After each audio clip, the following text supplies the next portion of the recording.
me to suffer. So instead of just looking at myself and going, how can I make myself feel better, I started to look at how can I make other people feel better. And, it became such a powerful pathway for me. It became such a powerful purpose that I never looked back. And, I was just very happy because before my mom passed away, she, she said, I'm very proud of you. And that was her last words to me, before she passed away. So if nothing else, I can honestly say my mother was my backbone. Without my mother was my first guru. My mother was so charitable. She would adopt these grandmothers and bring them home. Before we knew it, come home from school, and we got this grandmother sitting in the living room who end up staying with us for about 2-3 months. And my dad goes, your mom's adopted her because the son and daughter-in-law threw them out. So she used to do so many of these things, and she used to always say to us that the purpose of life is to serve. I feel quite really touched actually by so many of you being here today, because we just want to share this, and there's no reason for anybody to suffer. There really isn't. We suffer because we don't know how to not suffer. Make sense? Yeah. Right? So we only know what it is to be in this space where it's like, hi Karen, welcome. We only come into a space and then we don't know how to get up. For the agency, I'll just explain, it's like a geography. Once you're in it, difficult to come out of it.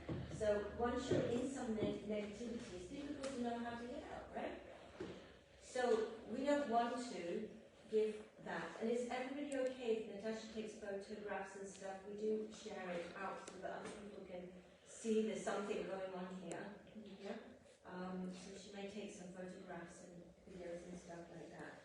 So, yesterday when I came to the event, I actually saw that a lot because I have very open spiritual channels, and I can easily see, okay, this is going on with this person, this is going on with this person, and it's such a heart that when I see it, what do you want to do? You just want to help people come out of it. So then I met my Tao Grandmaster 13 years ago, and he said one sentence: I have the power to heal myself, you have the power to heal yourself, together we have the power to heal the world. How can we heal the world when we ourselves are not healing? And if you know what's going on in the world right now, this is why maybe this is why we've been brought to this part of UK, to spread this light here. And if we don't self-heal, we cannot heal our families. If we don't heal our families, how can the world change? It can't. Okay?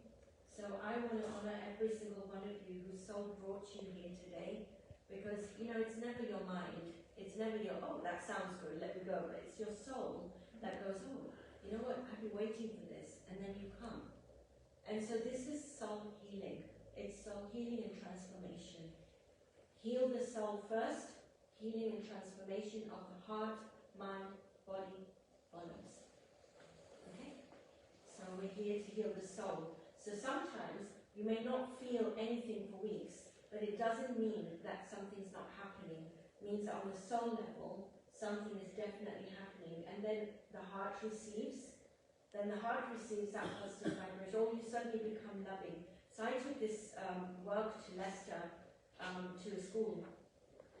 This is about 8-9 years ago. And it was a private school in Leicester, St. Martin's School. Of course I didn't call it healing because you can't say that word in school. And I literally was just doing this. And the headmaster at the end of the year, he said to me that in their sports day, this was the first time in so many years of him being a headmaster that he saw the children encourage each other rather than making fun of each other. You know how big this is? So we have taken this to a few schools, and we'd like to take it out more and more, but of course schools don't seem to have this as a priority on the list, because if we can start with them, then we don't have to suffer as adults, and we suffer. And I want you to remember, that this is the wisdom of Tao. What is the Tao? The Tao is ultimate creator source. It is not connected to any religion. Continue with whatever you do. It is what we cannot see, what we cannot feel. We know something bigger than us out there. True? But we just don't know what. So we pray, we speak, but we don't know who we're praying for. So in the Chinese philosophy, there was a philosopher called Lao Tzu. And Lao Tzu, when he went into a deep meditative state, he suddenly saw that there was no ending to this light, and he called it the Tao. So the Tao is the wisdom of the source, ultimate source of oneness. Okay? It's not any religion, and what we say is you just continue with whatever your belief system is. This doesn't go against it, it actually enhances it. So when I do this practice in invocation, I may say, dear Jesus, Mother Mary, Krishna, Shiva, Muhammad, whatever. I will say whatever comes to me, because there's oneness. We as human beings, we've created separation. And the separation actually has been created because of our lack of self-love and lack of our own knowing. Right? We project because it's something inside of us. If you recognize greed, for example, in someone, then that greed is inside of us. If you recognize, something negative in someone, it's also inside of us. In the same context, if you recognize something good in someone, it's also inside of you. So we mustn't ever forget that. And if we think about it, if the source, one source, has created all of us as droplets, aren't we the source? And then some of you go, no, I don't understand that, right? But do you understand what I'm trying to say? If a droplet from an ocean comes out of that ocean, it's still part of the ocean, isn't it? Yeah. So we are still part of that source, and we have just got to wake up and remember. So that's what we're doing here.